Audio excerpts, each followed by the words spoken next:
Sports talk will never be the same again. Seriously, Jeb, stop laughing. I mean, have you heard this guy? This is the Raw Mike Richards Show, brought to you by Cassock Wealth Management, CIBC Wood Gundy, on Sportsnet 960 The Fan. And welcome back. It is another week, another great week here at Raw. Mike Richards broadcasting live from the CIBC Wood Gundy Studios, brought to you by Cassock Wealth Management. And the lineup is pretty big once again, and a lot of things to get to, including some really good news if you're a Flames fan.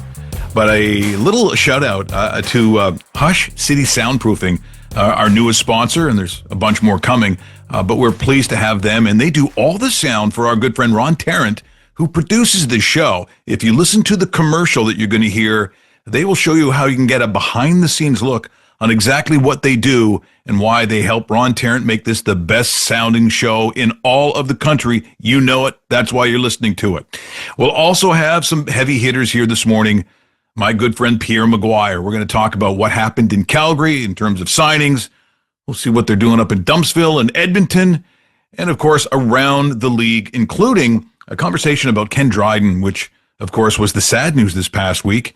And I also go to yet another McGuire, Liam McGuire. No one knows more about hockey than that man. He also did, quite substantial work with Ken Dryden, a legend here in this country, certainly, and for what he did in the NHL. So we'll talk about some Ken Dryden memories. We'll also get to Clark Judge from the Talk of Fame Network as football was nuts. Was that Bills game? What, are you kidding me? I just can't believe how that game ended up. So if you're a Bills fan, you're extremely happy. Maybe it answered some questions. And if you're a Ravens fan, it answered maybe your worst fears. They still refuse to be able to close out a game and get it done. I don't know what their problem is. Sometimes it tells me it's the sideline. Maybe you don't want to hear that. But how you blow that lead with that limited amount of time left in the NFL is mind-boggling. So, again, we'll talk to Jimmy the Bag, as he had, lots of plays on it, and he's probably going to burn a lot of people this week, too. He's ready to go. He's going to join me. And, of course, the DKI Calgary Disaster of the Week. I wonder what it could be. Tell you what isn't is the way I think Craig Conroy, Connie, the GM of the Calgary Flames, I was going to use a different word, he is getting stuff done as we get prepared for what should be an exciting season of Flames hockey. And it was very interesting because it wasn't that long ago that I had Craig Conroy on this show at the end of the season and asked him specifically about culture in a way that pertained to signing players and the significance of how they get signed. I mean, what is the ramification about players here in this city wanting to play in this city? Here's what Craig Conroy said at that time on Raw Mike Richards.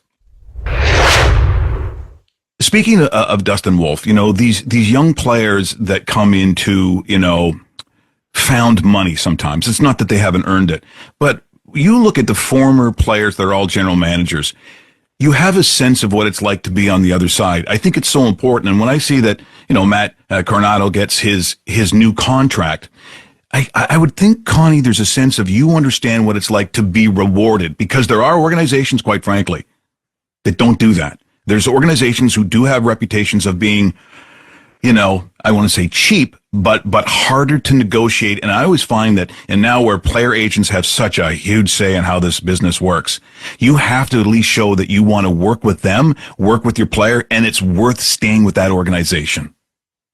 Exactly. I mean, that's the thing. We want to make Calgary a place where people want to come play and feel part of it. We talk about building the culture, building a family here, and it's a great spot. You know better than anyone, Mike, like to live in Calgary. Once we get the guys here, they love it. You talk to Nazem Kadri, you talk to different guys, and they can't say enough good things about it. And they're our best spokesman when they go to talk to other players around the league, really, to say, hey, you know what, you guys believe. And with this new building, I went for a site tour yesterday coming. Pretty exciting. So it's another thing that's going to help sell the city of Calgary.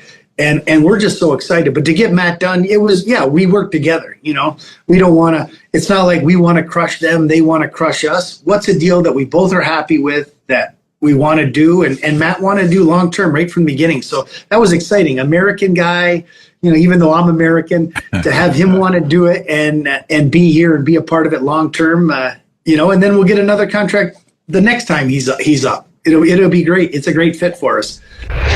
So you fast forward to see if he actually did follow up on the words that he was speaking on this show. Quite frankly, that's exactly what he did with Dustin Wolf this past week in Calgary. Yeah, it's a big day for the organization. Obviously excited to get it done. It's been going on for quite a while, but to have it kind of finish up late last night and to be able to do it this morning early at the Dome was perfect. He was off on the media tour, so to get Zari done, to get him, Pospisil, Baller, Coronado, it feels like it's great for the organization. I think it sends a good message to everybody. I mean, people want to be in Calgary, and they believe that we have a chance to win here. I've just realized something. I love a good whoosh. I never thought that before. Man. I'm a whoosh man, Mike. I've always been a whoosh man. This is Jimmy the Bag, of course, who's joining us, who killed it last week. Everyone's asking, Jimmy the Bag, is he going to be back on? Jimmy the Bag's going to be back on all the time. If you see me, you're going to see Jimmy the Bag. I didn't know you were a whoosh man. Do you think they are? Do you think they are in Northern Ontario? Because I just don't know if they're whoosh people. Oh, man, that sounds like you're going to get letters, Mike. You're going to get letters. If you move any further in that direction, letters are coming. Why did Mike Richards say we're not whoosh people? Well, maybe they are in Buffalo, because that was the craziest, most insane. And look, for Bills fans, congratulations. Apparently you went to church. If I'm a Ravens fan, I'm going, what is it going to take to close a game when in the NFL, you're up by X amount of points with X amount of minutes? To me, I think it's a coaching thing. I know people don't want to hear it. It should be a sideline thing, but nonetheless, that's what happened. And I think the Bills are on your docket again.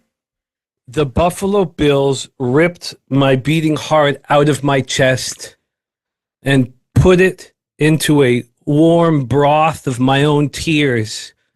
And the only answer, Mike, is to fade them again. How is this not a letdown spot? How in the world is it not a letdown spot? It is a letdown spot. Now you have to have big, giant balls to fade the Bills, and those balls, whoosh! I have, Mike. I have Jets plus 6.5. Book it. Plus 6.5. You know what? I love the pick. I know people are saying, what are you guys talking about? But it does make sense in this. And you guess what? The Jets, for what it's worth, throwing punch for punch, toe to toe for Pittsburgh. I think they're ready for this game. I love the pick. What else you got? Jets plus 6.5 to get us started. Then the defending Super Bowl champions go down to Kansas City. And all the sharps are on the Chiefs. All the sharps are saying, oh, it's a buy low spot for the Chiefs. Well, I'll tell you what. Kansas City fans, your time is over. It's done. You won 17 straight one-score games. You went 12-0 in one-score games last year. Well, you're 0-1 to start, and it will continue.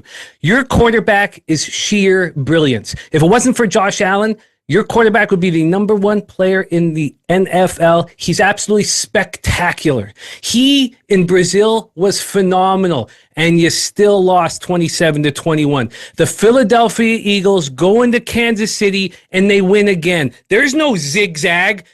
They beat the Chiefs in the Super Bowl. They go in and beat the Chiefs in week 2. Eagles first half minus 109. Eagles full game minus 115. It's a double up, Mike.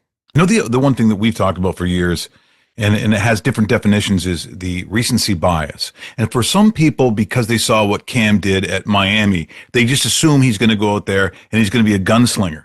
Well, that's not what that team is. If you fall into that and believe it's going to be a track meet, you're going to be in big trouble, because that's not what the Titans do. It's not going to be what he's able to do. So quite frankly, I love the thought of going under, because guess what? I don't know if it's a fit there yet. It may not be a fit. It may be a fit somewhere else. But I'm telling you, when you think of what happens in the collegiate game and then you try to translate to the pro game, you could be in a world of hurt. What else do we have? Recency bias is the perfect thing for you to bring up, Mike. This betting football is about buying low and selling high.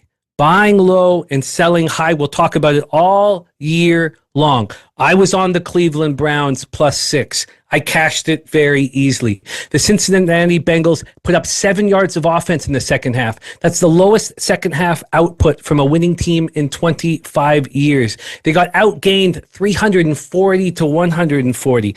Everybody's on the Jaguars because they just watched the Jaguars beat the Panthers. Jaguars bring in Liam Cohen. They have a 29-year-old offensive coordinator. It's a free-for-all. Everybody thinking the Jaguars are the team to bet here because the Bengals were so bad. Not me. You're buying low on the Bengals. I'm on the Bengals -3. If the Bengals had beaten the Browns easily, this is a 5.5 that goes to 6.5. I'm getting a -3 at -122 on the Cincinnati Bengals. Buy low. Sell the Jaguars high, buy the Bengals low, and get that cash. Where's the whoosh on that one? I think we really. Oh, there it is. Okay, there it was there. Okay, so let's go to the Monday Nighter because I know we got about 40 seconds here. Let's do that. Yes, but I'm also on the over 48.5 in Jacksonville, Cincinnati too. That Cincinnati offense is going to score.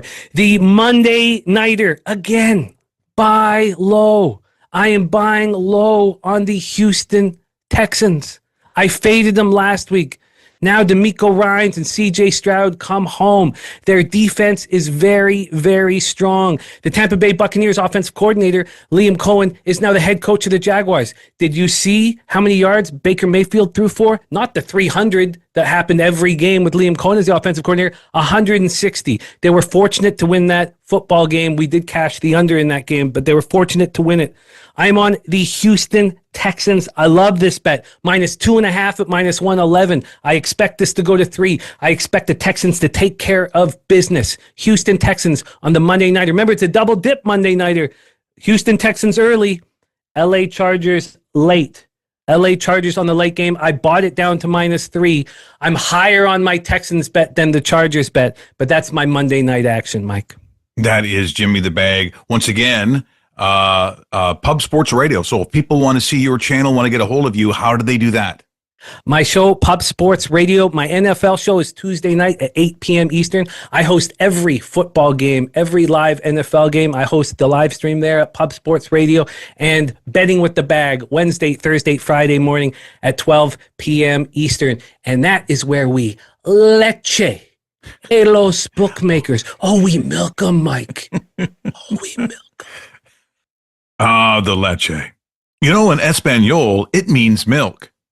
You're listening to Raw Mike Richards here on Sportsnet 960, The Fan.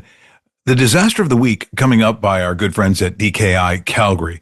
I've also mentioned time and time again what a great tournament that they have. First weekend of May, Puckapalooza. You can find more information if you go to puckapalooza.com. Just so you know, and I don't think they know this, I'm going to say this for the first time, I'm going to be there. There's no way that, Lori, you're putting on this tournament and I'm not going to be there. There's so many things to do and so many great things to do, and DKI Calgary does all of them. But once again, when you want to know about the donations, you can go to puckapalooza.com and you can find out why and how, actually, for Ronald McDonald House Charities. And now, disaster of the week. Sports disaster of the week. I know I might get some heat for this one, but I can't help it. It's just a gut feeling. The CFL/Toronto Argonauts partnership with the Buffalo Bills in Toronto is going to be maybe the end of possibly the CFL in Toronto, period, which is the worst football market in Canada for sure. I don't know about other markets in North America, but I have a very good understanding of how it works in Toronto, and it is just not a good football market. So to be an Argo fan and a CFL fan is hard enough. But to think you're going to lure people in, or younger generations, because they're going to sell Buffalo Bill hats along with a bag of peanuts, you're out of your mind. Look, Doug Flutie is one of my all-time favorite athletes, but when he says things like, as soon as people hear there's an affiliation with the Bills or the NFL in any way, it brings credibility to it and people get excited. I love you, Doug, but no. I got such a bad feeling about this. And as much as the Argos seem like an anvil or an anchor to the league.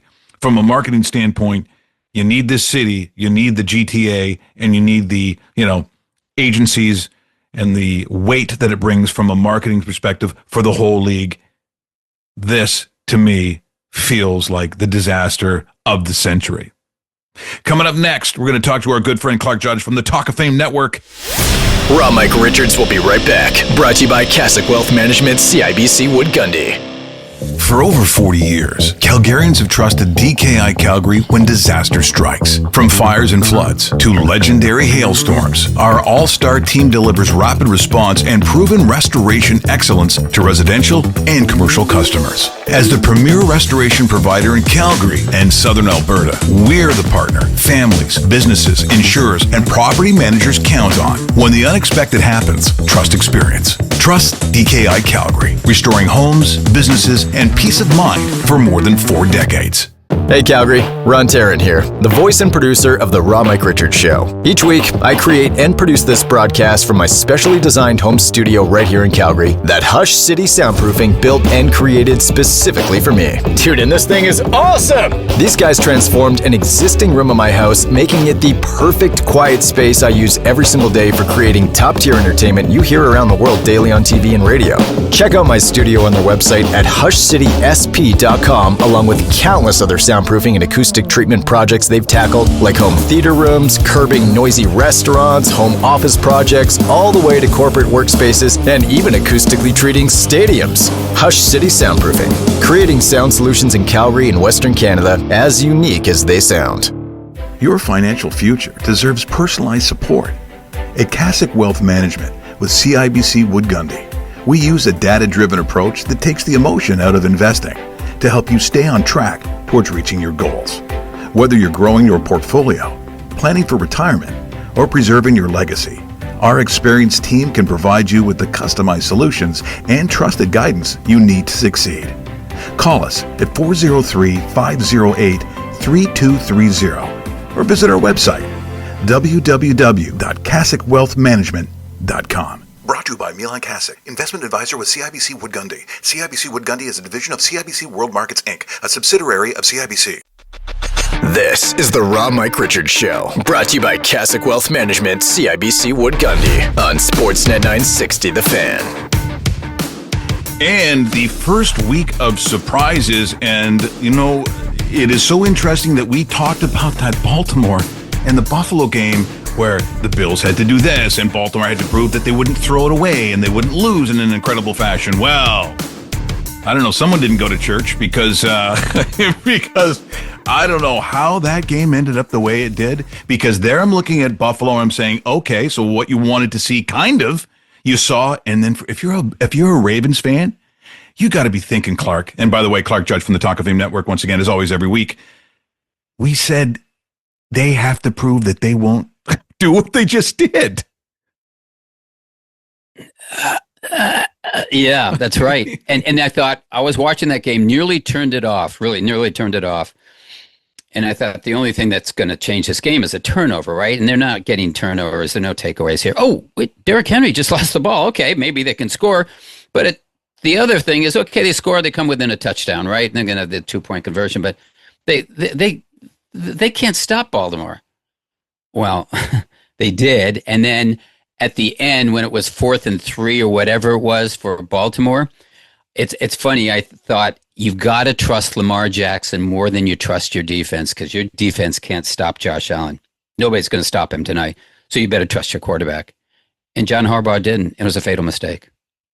It is so true. In the moments where, over the years, where it was called the no fun league, where going on 4th down was just something that was a unicorn. You weren't going to see it. And now it comes down to those kinds of thought processes. Right. Bill Belichick started doing that years ago, where he said, well, you know what? I'd rather have the ball in the hands of Tom Brady than I will handing the ball back. And I think he'll get 4 yards on 4th and 4. And that's how the game is played now. It just is. It was. It goes back to that game. It was Indianapolis, and it was Manning versus Brady. And remember, it was like 4th and 1 or 2 or whatever. And he's like his own 29. He's going to go for it. Oh, you're crazy. Why would you do that? Because I can't stop Peyton Manning. That's why I trust Brady more than I trust my defense today. And they didn't get it. We know what happened. Colts won that game. But people were aghast afterwards. Why would you do that? Well, now it's pretty commonplace. Well, not commonplace, but it's not unusual. You see Detroit do it a lot. Remember John Payton started doing it some when he was at New Orleans. But in that game Sunday night, I thought this is a pretty clear opportunity to exercise that choice because you can't stop Josh Allen. All he needs to get is a field goal. That's all. You're going to leave him 2 minutes to get a field goal? You're asking for an unhappy ending. Yeah, what you got and what you got, and that's what they got. The other thing too, look, this is not a brand new take certainly from anybody, but as I see the years go by with the process that we see in preseason, and then you see that first week that these guys don't have to reintroduce themselves to each other. I'm just tired of the sloppy football week number one. There's so many mistakes. You see the flags all over the place. I'm sorry, but 4 weeks of preseason, I understand the exercise for the coaches, but for everybody else, it's just awful, and week number one shows it. Absolutely it does. And I thought that was the sacrifice you make when you go to a 17-game season. Now going to 3 preseason games, what are they worried about? Injuries, right? So they're not going to play anyone, or they'll play sparingly. And that's what you saw. Cincinnati last weekend looked terrible. They looked terrible on offense. Well, of course they did. No one played in preseason. So it's going to take 1 or 2 weeks to get going. And I thought that's why Cincinnati's 1-11 over the last 6 years with Zach Taylor in the first 2 games. But they're just an example of what was going on elsewhere. You saw in that Chicago game against Minnesota, Chicago had 11 or 12 penalties or something. It was ragged, really ragged game. And the NFL talks about, it's all about the fans. It's not about the fans. It's about money is what it's about. And so we're going to get a regular season game here, and you're going to love it. Well, if you play a game like that, no, you're probably not. Another takeaway, and again, I think a lot of it has to do with the lack of time, but, looking at Detroit going in there, and we talked about the coordinators, we talked about what is going to happen, what is Green Bay going to look like, and of course, we'll get to it, but Green Bay is going to play Washington this week, and boy, I'll tell you, that's going to be a real banger of a game too, but if you're a Lions fan, you're thinking, oh, this might be my worst nightmare right in front of my face. It was. To me, it was. It may be the new reality for them, and that was disturbing. Mostly for me on offense, because I felt with Ben Johnson there, that was kind of an unstoppable offense. I realize there really is no unstoppable offense, unless, of course, you have Daniel Jones in Indianapolis playing against the Dolphins last week with seven possessions scored on every one. But the fact of the matter is, I thought that really was the takeaway from there. I thought defensively they played okay. I wasn't that concerned. But offensively, I went, wait a second. These are guys who couldn't be stopped. And yet, the quarterback looks like we thought he looked, 4 years ago or so before Ben Johnson got there. He wasn't real consistent, wasn't any smoothness to their game. And they really weren't a threat at all during that game. It's very clear to me, the first quarter, who was going to win that ball game, because Detroit just wasn't itself. Now, it may go back to what we were just talking about, preseason. May go back to the fact, they're just some rough spots. The first couple of weeks don't really need to pay a lot of attention to it. Unless you're someone like the Bengals and you get behind 0-3 as they were last year, then you're in trouble. But it's a signal that there may be something amiss there, maybe something more than just a loss there. We'll see. I mean, Detroit has a chance to rebound this weekend, but let's just see what happens. I thought that was an alarming event for Lions fans. On Sunday afternoon, my wife said to me before she had to go out, she saw me taking the TV outside. She knew that I was invited. Mike, can you hear that? They're coming for the Lions. They're coming for the offensive coordinator. I took the TV outside and she said, don't you start drinking early with your brother. Don't you? And I said, okay, you know what? Maybe I'm going to be a better person this year. Maybe this is the time. And I turn it on and I start watching the Miami game. I started drinking. I don't blame you. That was one of the worst all-time performances that I've ever seen. And Joe Montana, and they went, no, that wasn't Joe Montana. Oh, that's Danny Dimes. I'm sorry, I got confused there for a second because they made him look unbelievable. I mean, look, I realize that Miami's thin, but I wouldn't have thought that was the disaster I was going to see on Sunday. So thank you, Crown Royal, because you saved the afternoon. It looked like the Dolphins were playing after having some Crown Royal before the game. I mean, instead of Daniel Jones, he looked like Dan Marino. I mean, that to me, my wife was a Giants fan, a lifelong Giants fan. Her father was a season ticket holder. I said, the Giants. You can't make this up. I said, first of all, they haven't scored a touchdown in their first regular season game for the last 3 years. And that's the first time since the 40 to 42 Detroit Lions, I think it was. But so they made history. But I said, it's just the same old with these guys. And then you look at the quarterback situation. Why are you rolling out Russell Wilson? Why are you going to have Jameis Winston? I mean, but it's the Indianapolis Colts, and now you've given up on Saquon Barkley and Daniel Jones, who just had a career day. What's it say about who's running the show with the Giants? And what it says is you don't have a chance unless you make some changes. And I think that was evident to me when I saw Saquon Barkley last year. I said, if you got rid of this guy, I think you probably have to go in a different direction. Well, finally, as I look at what's going to happen in coming up this week, as I said, we've got a huge game on the Thursday. This will air on the Sunday. Good one. So I do have to talk about the Steelers and the Jets because that was the Keystone Cops. That was like I didn't want to touch it, and I'm glad I didn't because that was like a Three Stooges movie where the rich people get offended by the Stooges and then they all start throwing pies in each other's faces. That was fun watching the Stooges. That was great. Yeah, especially when 4 Curly was there, touchdowns and chef. people running around and it was entertaining. And I don't know what you take from that. Do you say, I'm more disturbed by the Jets' collapse defensively because they're supposed to be a defensive team, right? It's supposed to be a defensive team. Or you're more shocked by what Aaron Rodgers did. And I was more shocked by Aaron Rodgers. I didn't think he had it in him. Now you go, it's the Jets. Okay, same old, same old. I don't know, and we'll see. But with Aaron Rodgers, I don't blame him for what he said afterwards. I mean, I really don't care what Aaron Rodgers does. I'm not a big fan. I think he's a great quarterback, but I think his time has passed. But when I watched that, I went, hallelujah for him. You know what? The greatness, at least he had the greatness there for one more game. And it may be that they tap into something very different here. But if I were the Steelers, I would say, hallelujah, because our defense may not be as good as we thought it was. Man, the Steelers are built on running and defense, right? That's neither of them showed up, but Aaron Rodgers did. Thank God for them. Well, maybe someone put something a little extra in the collection plate. I don't know what happened there, but something good. Hey, Clark, thank you so much. Always great to kick off the week as always. Love having you every week. And of course, as people need to know, the Talk of Fame Network. There's some interesting conversations on Twitter. I love some of the people who jump in there when you start, talking about who gets in, who doesn't get into the Hall of Fame, who's got, certain stats. It's just interesting. It's a real guy, it's a real man's exercise to sit there and burn your time thinking about someone who played in 1957 or whatever it is. Well, but it can be maddening too, Mike, because if when the people are going, who the hell is Burt Jones? You go, Burt Jones, are you kidding? But, so anyway. Fantastic stuff. Thanks so much, Clark. Appreciate it. It's always fun, Mike. Thank you. Raw Mike Richards will be right back. Brought to you by Cassock Wealth Management, CIBC Wood Gundy. Your financial future deserves personalized support. At Cassock Wealth Management with CIBC Wood Gundy, we use a data-driven approach that takes the emotion out of investing to help you stay on track towards reaching your goals. Whether you're growing your portfolio, planning for retirement, or preserving your legacy, our experienced team can provide you with the customized solutions and trusted guidance you need to succeed.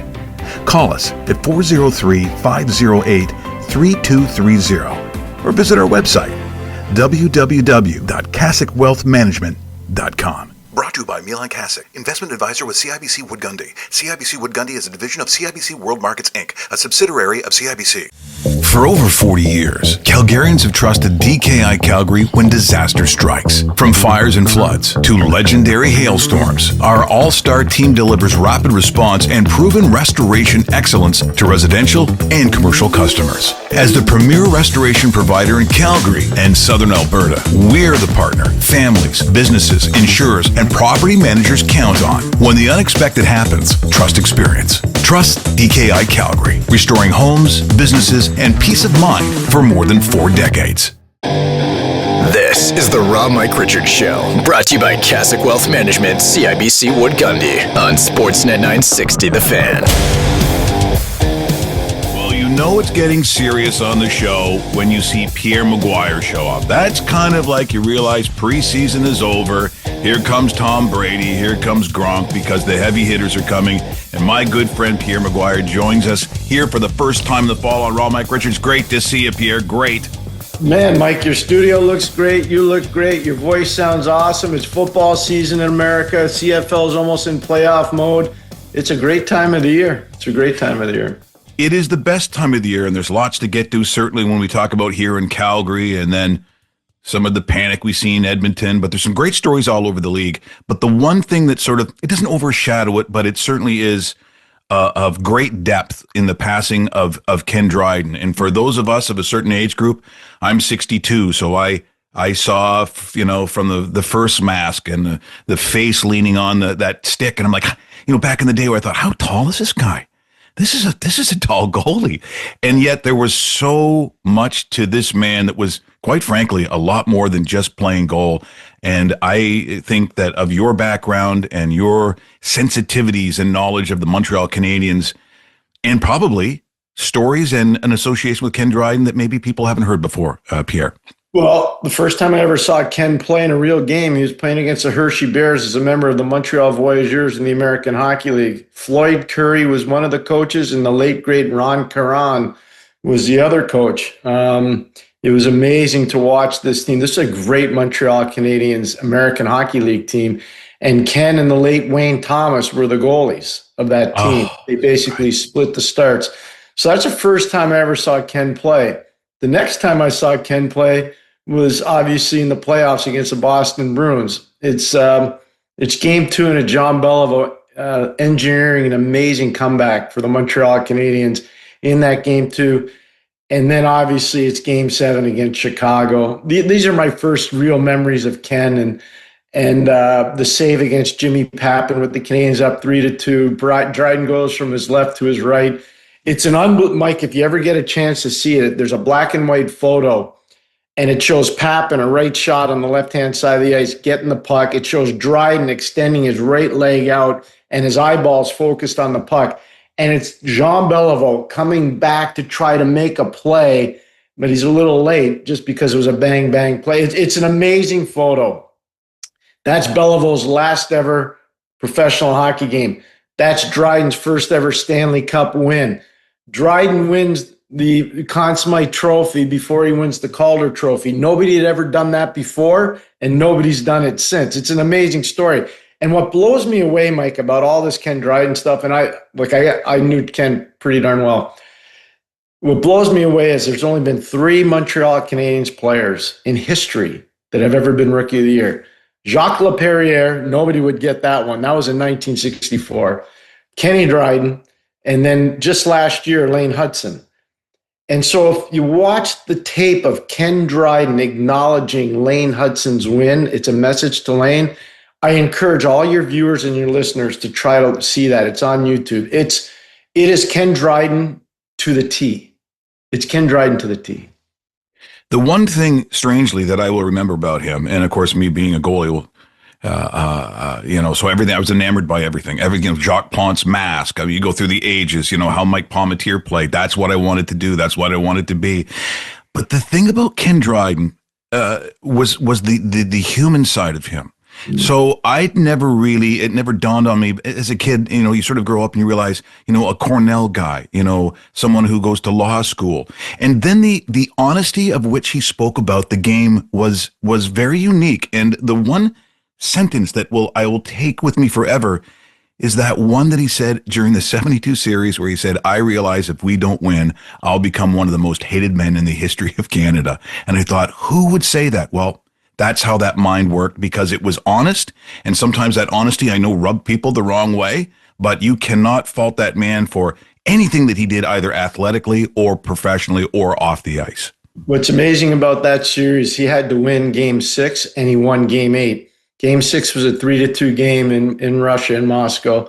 And game 8, obviously, was the Paul Henderson goal. I was in grade 3. I had 2 teachers, Mrs. Cousineau and Mrs. Parsons, who knew my passion for hockey. And I had classmates too, but I had this unbelievable passion for hockey. They brought in a black and white TV set because the games are in the afternoon, if you remember, Mike. Because that's how I saw it. I saw it the same way, Pierre. And they put it on, and I remember. Okay, so this is a Ken Dryden that spoke at our sports banquet after the 1971 Stanley Cup win. So I kind of like shook his hand and got his autograph. This is a Ken Dryden that plays for my favorite team, the Montreal Canadiens. And then you see him, especially, I think, and Scotty Bowman said this so well on our show the other day. Ken Dryden didn't face a lot of shots in most of the games he played for Montreal, but it's the high quality of chances that he faced at key times that made him special. He always had this flair for the dramatic. And if you go back and watch Game 6, some of the saves he makes in that 3-2 win in Russia are unbelievable. It was the Soviet Union back then. And if you look at Game 8, it's a 6-5 win for Canada. Henderson obviously works the magic to score the last goal. But there were some saves made when it was, 5-5, 4-4, 3-2. And if he doesn't make those saves, Canada probably doesn't win. So that was the beauty of Ken. And later on in life, after coaching in the league and broadcasting, I got to know him really well when he ran Toronto, because I lived in Toronto at the time, and I saw where the game was going, and it was getting dangerous. And he was really outspoken about player protection, and I kind of started doing that on TV. And some people liked it, and some people thought it was, bad. Right. But Ken told me, don't stop, because you're pushing the right ideology. We're in conversation with Pierre McGuire here on Raw. Mike Richards, heard right now on Sportsnet, the Fan 960. So we'll quickly get to some points. We see that the other day, Dustin Wolf gets a extension. He's going to play in Calgary till 2033. A huge sigh of relief for everybody. And I talked about it at the beginning of the show. This is a pure reflection of a conversation I had with Craig Conroy. So Connie and I talked about it, and Coronado had just got a renewal as well. And I said, what is the importance of an organization to show an integrity towards the players, not only with the current roster, but those around the league who see how you treat your players? And to me, this is a big part of what that conversation was about. Mike, I love what you just said, because it's so spot on, and I'll tell you why it's important. Calgary doesn't want to be perceived as a farm team for other teams in the league. They don't want to be the Montreal Expos of the National Hockey League, and there's a chance that that could happen, but it's not happening because Craig's being proactive. He's identifying players that are really important. Coronado's a critically important player for that team, just like Dustin Wolf's a critically important player for that team, just like Zane Parek's going to be an important player for that team. So there's really good stuff starting to happen. Now, my biggest question is they're getting a little long in the tooth at center, especially, and Naz knows. If Naz is watching, I'm really good friends with Naz. I respect him a ton. But he's not getting any younger. He's getting older. Michael Backlund, I remember doing the World Junior in Česká Budějovice over in the Czech Republic and Pardubice. That was 2000. I'm just doing the math, 2007, 2008. And he's not getting any younger. So, they're going to have to, and I don't think they're moving Coronado to center. And if they do, I don't have a problem with that. I watched him play at Harvard when he was a centerman. He was really good at that position. But I think what Connie's doing, Craig Conroy doing a good job, is identifying key components for the team that they can build around. And they're showing the league and other players around the league that we're serious. We're in this to win it. Now, the one thing that also stands out to me is that as these dominoes, and you see it's very much that way in the league. When you see these pieces moving around, you start looking at other cities to see what they're doing. Of course, here in Calgary, as much as they don't admit it, they've always got one eye on Edmonton. I mean, they're looking behind their back, Pierre. I mean, they don't trust them. They don't trust those people to the north. And then you'll take one snippet, and this is what media does sometimes, and then fans go nuts. Where Connor McDavid was asked about his contract, and he talked about all the other issues and in term, and then one of the things he said was or no term. So of course fires are just blazing in Western Canada, but it was part of a bigger sentence. And I think really what he was saying, and I think what would happen, and you can speak to this, players like that, he doesn't have to sign right away. It may not be one specific thing. It could be a lot of different things. So you can play a month or two, because I think for him, at least this is my take, he wants to see the direction of this team and that this team can win a championship, because that's the only thing that really is on his mind. Where do you think this goes? Because I don't really think that one particular phrase should be blown up out of proportion. We're on the same page. And you said that really eloquently, I think, as I see it. So, Mike, here's that's not a negotiation. That's just Connor saying, I want to sign. This is what I want. This is a term I want. if he presents that to the organization, whether it's ownership, whether it's, to Jeff Jackson, Stan Bowman, whomever it's for, they're going to give it to him. He's going to get what he wants.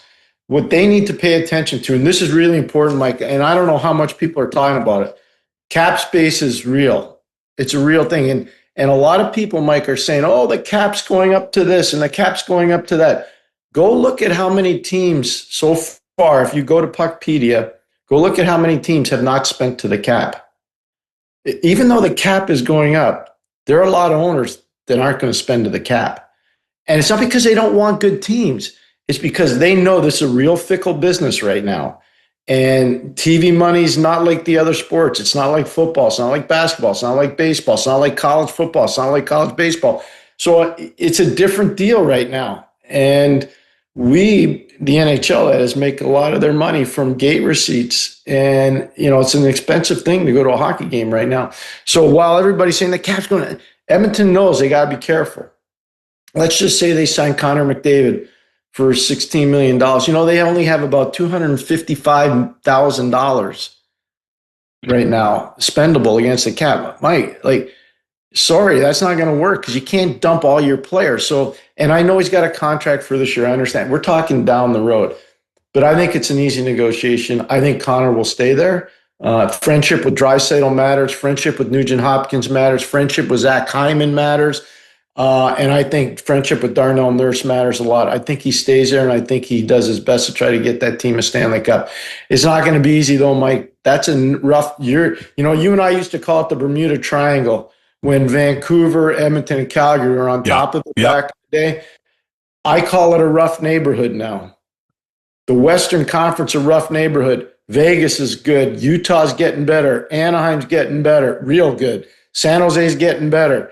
Vancouver has gotten better. You start doing the math. That's a rough neighborhood. It's and Minnesota doesn't have Parise and Suter's contracts to worry about anymore, and they're going to keep Kaprizov. You start looking at Winnipeg's a good team, maybe one of the best goalies in the league, and Connor Hellebuck, if not the best. I'm just telling you, they are in a really rough neighborhood right now. Yeah, and I think anyone who gets on that plane from the Eastern time zone, they can feel it when they get on that plane. I am sure they know what's in front of them. Pierre, again, it's so outstanding. I just love this goes by way too quickly, but thank you so much for this morning. We're going to do it again. We're going to do it on a regular basis because this is what I live for. This is what people want to hear. So I'm so glad you're a part of this. I'll always be a part of it with you, Mike. I really appreciate and respect you as a person, but I really appreciate our friendship. Thank you, Mike. Raw Mike Richards will be right back. Brought to you by Cassock Wealth Management, CIBC Wood Gundy. For over 40 years, Calgarians have trusted DKI Calgary when disaster strikes. From fires and floods to legendary hailstorms, our all-star team delivers rapid response and proven restoration excellence to residential and commercial customers. As the premier restoration provider in Calgary and Southern Alberta, we're the partner families, businesses, insurers, and property managers count on. When the unexpected happens, trust experience. Trust DKI Calgary, restoring homes, businesses, and peace of mind for more than 4 decades. Hey Calgary, Ron Tarrant here, the voice and producer of The Raw Mike Richards Show. Each week, I create and produce this broadcast from my specially designed home studio right here in Calgary that Hush City Soundproofing built and created specifically for me. Dude, and this thing is awesome! These guys transformed an existing room of my house, making it the perfect quiet space I use every single day for creating top-tier entertainment you hear around the world daily on TV and radio. Check out my studio on their website at hushcitysp.com, along with countless other soundproofing and acoustic treatment projects they've tackled, like home theater rooms, curbing noisy restaurants, home office projects, all the way to corporate workspaces, and even acoustically treating stadiums. Hush City Soundproofing, creating sound solutions in Calgary and Western Canada as unique as they sound. This is the Raw Mike Richards Show, brought to you by Cassock Wealth Management, CIBC Wood Gundy, on Sportsnet 960 The Fan. Well, what's better than having one Maguire? Well, it's probably having 2 Maguires. And I call them both brother, but one is more mon frère, and the other one's me brother. And that, of course, is Liam Maguire. Look at him. He's lovely. Thanks very much for joining me today. You still got the great accent going, pal. I love it anytime you turn it on. And it's funny, I was just texting with Pierre yesterday, and talking hockey, of course, and it's always good to connect with him and understand you had him on, which is great. He still remains one of the go-to guys talking about the game in any capacity, and happy to follow him. That's for sure. He's MCG, I'm MA, but we're both McGuire. Yeah, that is exactly right. Now, obviously, us to talk about when the season starts. Obviously, here in Calgary, they're excited, and they made a big extension with Dustin Wolf, which is they needed to do, and Craig Conroy is doing all the right things. But in this week, and I realize it's we will. This obviously is airing here on Sunday, but when I saw the passing of Ken Dryden, I think of a certain age group. I'm 62, and so living in the Toronto area, and of course my uncle Guy Kinnear being the trainer. I mean, the Leafs was just it was blue and white in our household. But when I saw this tall, probably too smart for a hockey guy with his chin resting on the top of his goalie stick, and I thought, how freaking tall is this guy? Goalies aren't supposed to be that tall. There was something about this guy that even though you're a Leaf fan, you're looking at it, that whole magical organization, as much as Leaf fans wouldn't want to admit it, it's part of the lore. And looking at his passing, he brought so many elements, not only to the game itself, but as a human being. This is someone who tried on every level that a human can possibly do. And so I thought of you immediately about your thoughts of Ken Dryden, not only from the fact that you're historically the most accurate person on the planet, but just emotionally when you saw that and you spent time with him. What was that like upon hearing of his passing? I was shocked, Mike, for sure. I heard in the summer, I do an annual event in Prince Edward Island in Mill River. It's 4 events in a week up there for the Boys and Girls Club. And some of the guys who roll in on any given year are De La Pointe, Pete Mahovlich, Larry Robinson, Serge Savard, go down the line. There's been a bunch of guys there from the 70s Montreal Canadiens. And there was some talk that Ken hadn't been feeling well and was going through some health issues. Nobody mentioned any type of level of cancer or anything of that nature. Nobody mentioned for sure that there was anything imminent, or certainly anything that we were going to hear just a few months later that would be his passing. So I was absolutely shocked. I knew his age, obviously. I know his birthday and year of birth and everything. I have for a long time. I've met Ken. I've interviewed Ken. I've been with Ken both on the road and in and around the GTA and point is his office here in Ottawa when he was a senator. I interviewed him for the Montreal Canadiens 100th anniversary DVD, and we talked about his brother Dave, and he got emotional that day. It's on the DVD for anybody who owns it. You've seen it. You know that how much he loved his older brother, and I was just blown away that he passed because we didn't see it coming. Like Tony Esposito was diagnosed with pancreatic cancer. He went very quickly, but we were all forewarned publicly about that. Clark Gillies was diagnosed with pancreatic cancer. He went even quicker. We were told publicly that these men were in distress and difficulty and with a very serious form of cancer. We never got that news with Ken. So I was quite shocked, and it sure did bring up a lot of memories, and my phone did blow up, as you can imagine. And it's been a pleasure and a privilege to reconnect with a lot of people personally, privately, professionally. I did quite a few interviews, and I wrote a piece, I think, Mike. I've written a lot over the years. I'm very proud of the effort that I put forth on Ken. It's very lengthy, but I think it's a retrospective, unlike any that's been published so far. So anybody listening to this, it's on any of my social media accounts, LinkedIn, Facebook, Twitter, Liam McGuire, MAG, and dig me up and you'll see it. And if you're interested at all in hearing some pretty interesting statistical, historical opinions, and truisms about the man Ken Dryden. I'd mentioned to Pierre that, of all the, and you just talked about stats and the accomplishments of, the Flying Frenchman and everything that had happened back in the time. I said, the one thing that stands out to me about Kenny, it's when he said, and this is about the most honest thing I've ever heard an athlete, and I said, I just mentioned it to Pierre, is when he said, if we lost that series, I was going to be the most hated man in Canada. Because that's what I was thinking. I'm a child. I'm what, grade 3 or whatever that was, watching that black and white television, and I had this anger about him.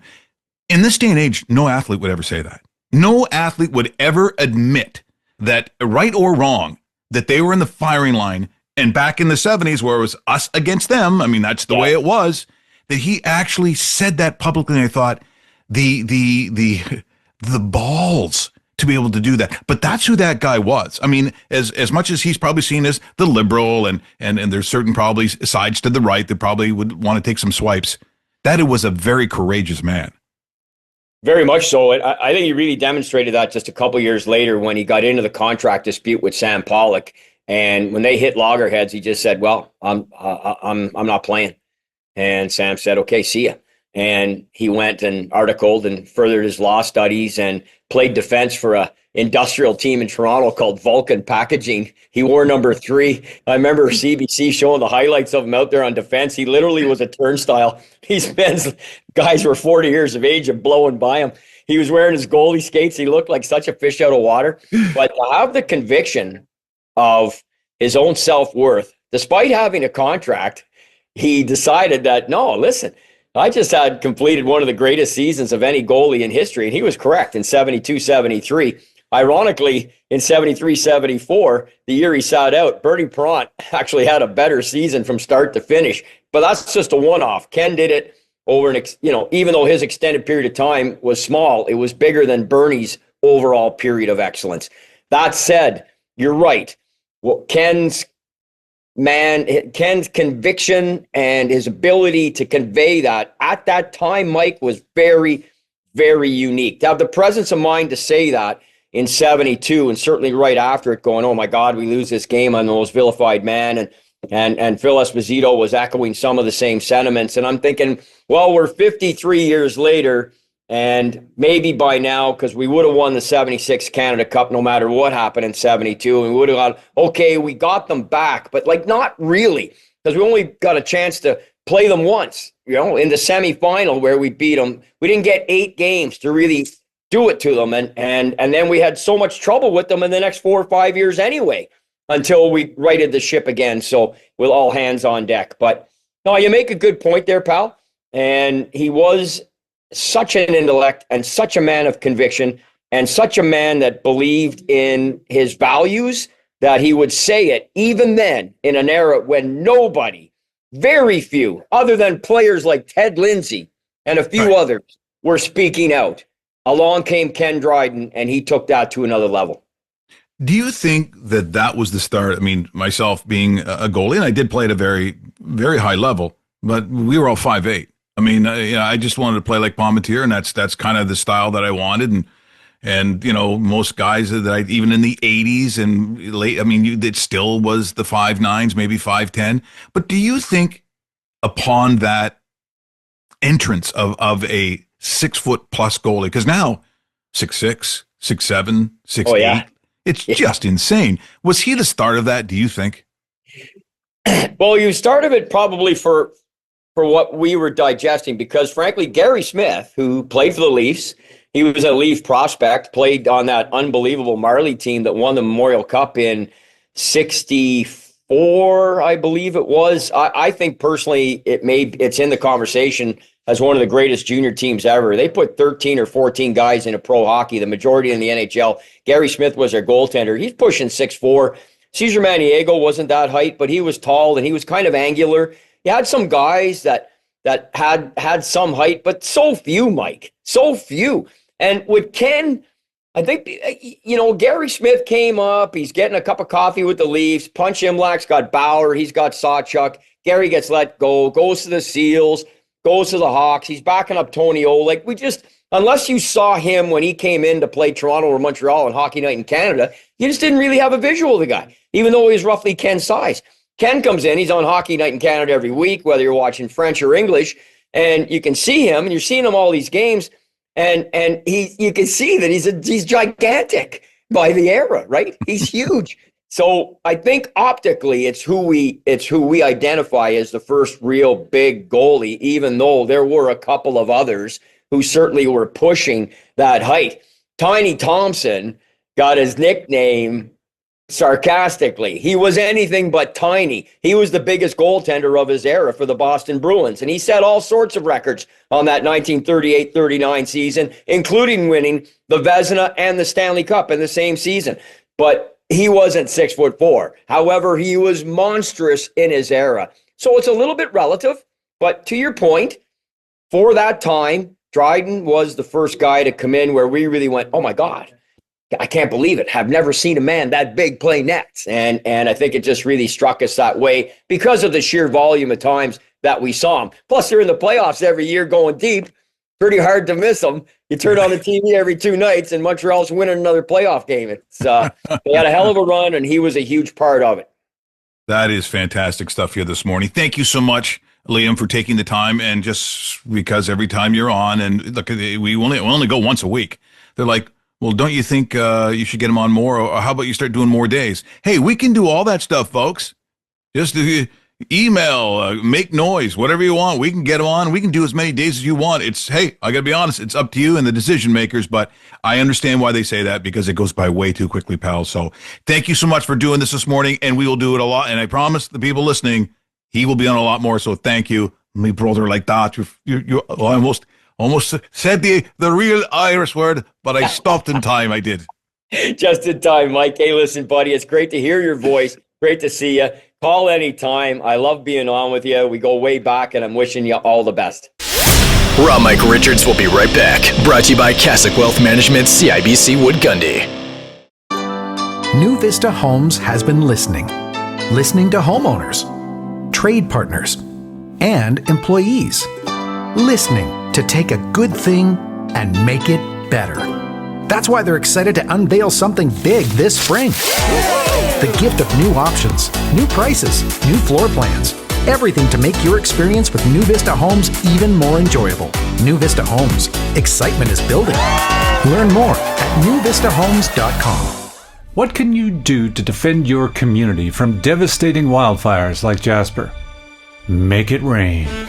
Introducing the mobile rain stream tower, giving you the power to create rain when and where you need it in minutes. Each mobile tower can soak an area of up to 10 football fields in size, creating a wall of water, protecting lives, homes, and the environment. Rainstream. We make it rain.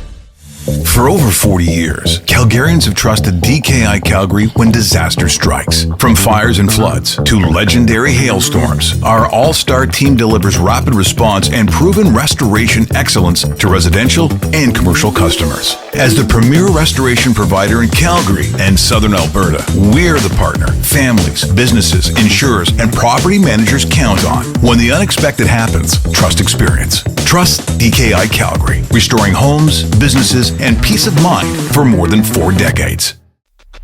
This is the Raw Mike Richards Show, brought to you by Cassock Wealth Management, CIBC Wood Gundy, on Sportsnet 960 The Fan. This was a crazy and a packed show, and boy, I'll tell you that Liam McGuire, what a heart on that guy. He is amazing, but don't mess with him when it comes to hockey trivia. He is the greatest guru of hockey trivia of all time.